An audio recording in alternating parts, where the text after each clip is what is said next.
രാവിലെ തന്നെ എഴുന്നേറ്റു, ബ്രേക്ക്ഫാസ്റ്റ് ഉണ്ടാക്കി കഴിച്ചു, ടെൻ്റൊക്കെ മടക്കി പാക്ക് ചെയ്ത് വീണ്ടും യാത്ര തുടർന്നു.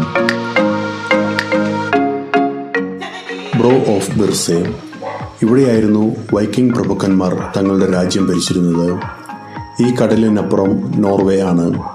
1925 മുതൽ ഒരു ലൈറ്റ് ഹൗസ് ഇവിടെ പ്രവർത്തിക്കുന്നു. സെയിൻറ്റ് മാഗ്നസ് ചർച്ച് ബിർസെ 1064 സ്ഥാപിതമായ മറ്റൊരു വൈക്കിംഗ് ചരിത്ര സ്മാരകം.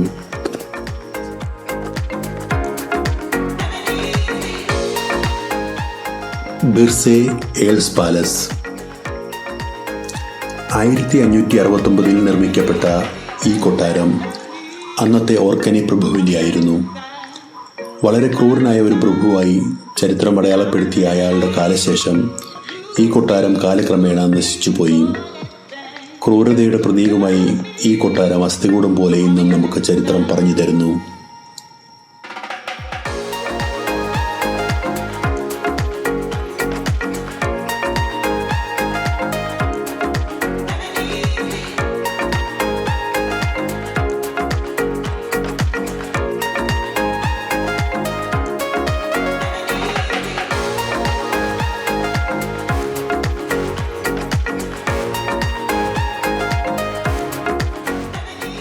സ്കാരാ ബ്രേവ്.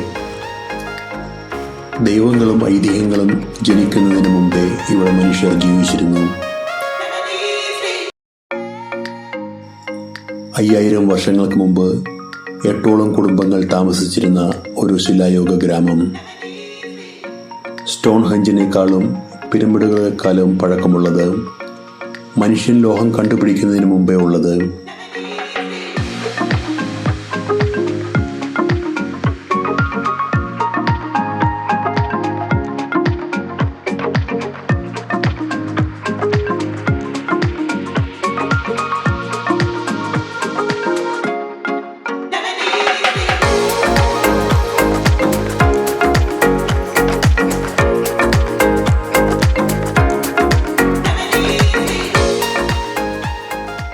ഒരു വീടിൻ്റെ മോഡൽ കുറച്ച് വലിപ്പം കൂട്ടി ഉണ്ടാക്കി വച്ചിരിക്കുന്നു.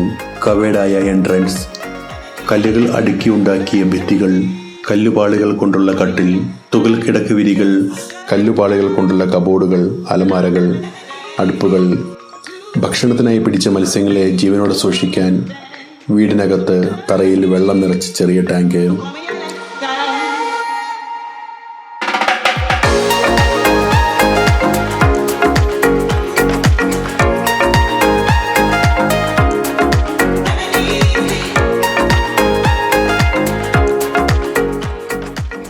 എട്ടോളം വീടുകൾ ഒരേ ഡിസൈനിൽ പണിഞ്ഞിരിക്കുന്നു. എല്ലാ വീടുകളും തമ്മിൽ ബന്ധിപ്പിച്ചുകൊണ്ടുള്ള പാതകൾ, ഒരു വലിയ ടൂൾ മേക്കിംഗ് റൂം, അവർക്ക് സ്വന്തമായി ഒരു വേസ്റ്റ് മാനേജ്മെൻറ്റ് സിസ്റ്റം, ഇതൊക്കെ ഉണ്ടായിരുന്നു എന്ന് പറഞ്ഞാൽ നിങ്ങൾ വിശ്വസിക്കുമോ?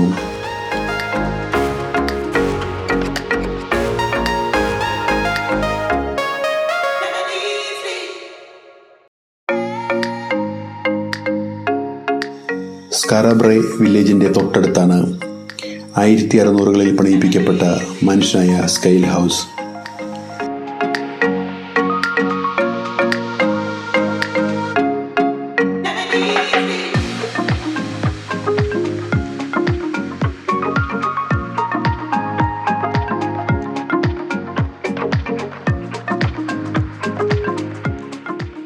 ആയിരത്തി 1850 അടിച്ച അതിഭയങ്കരമായ കൊടുങ്കാറ്റിലും വലിയ തിരമാലകളിലും കടൽക്കരയിൽ നൂറ്റാണ്ടുകളായി രൂപം കൊണ്ടിരുന്ന വലിയ മൺകൂനകൾ ഒലിച്ചുപോയി.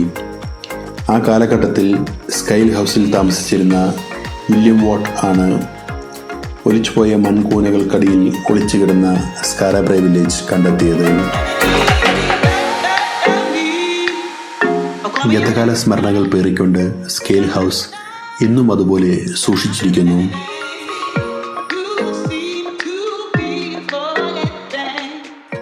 The Ring of Brodgar. നമ്മൾ നടന്നു കയറുന്നത് 5000 വർഷം പിന്നിലേക്കാണ്. 60ഓളം കൂറ്റൻ കൽപ്പലകകൾ നാട്ടി നിർത്തിയിരിക്കുന്ന ഒരു കുന്നിൻ പുറം. അതിൽ 27 ഇന്നും നമുക്ക് മുമ്പിൽ തല ഉയർത്തി നിൽക്കുന്നു. യുകെയിലെ ഏറ്റവും വലിയ സ്റ്റോൺ സർക്കിളാണിത്.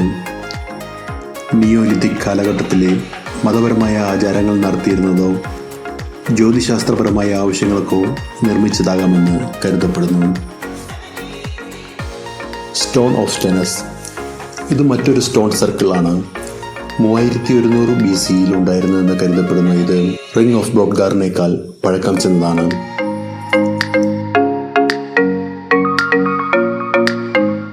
സ്ട്രോംനസ് ടൗൺ.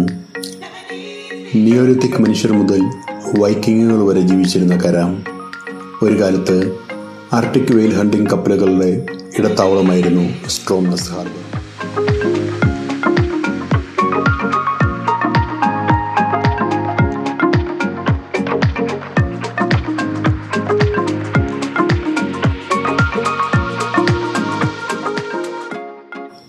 ഈ യാത്ര ഇവിടെ തീരുകയാണ്.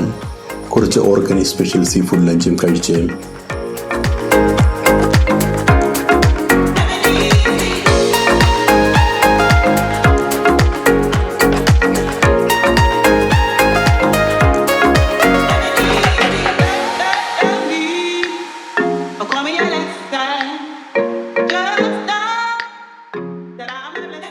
ഞങ്ങൾക്ക് പോകാനുള്ള ഫെറി വന്നിട്ടുണ്ട്.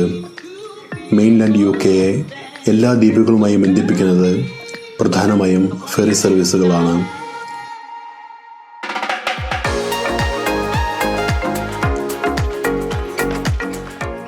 ഞങ്ങൾ ഇങ്ങോട്ട് വന്നതുപോലെയല്ല. ഇത് എല്ലാ സൗകര്യങ്ങളോടും കൂടിയ ഒരു വലിയ ഫെറി ഷിപ്പാണ്.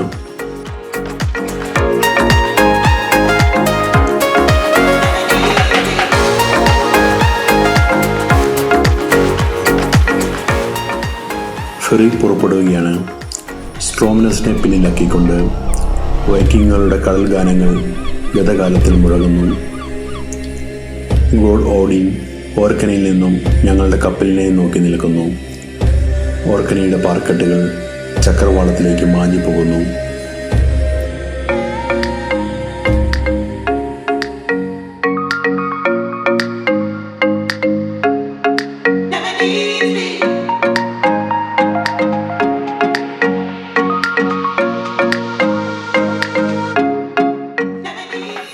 ഫെറിയിൽ നിന്നിറങ്ങിയാൽ വീട്ടിലേക്ക് നീണ്ട ഡ്രൈവ് ആയതുകൊണ്ട് ഇനി അല്പം വിശ്രമം.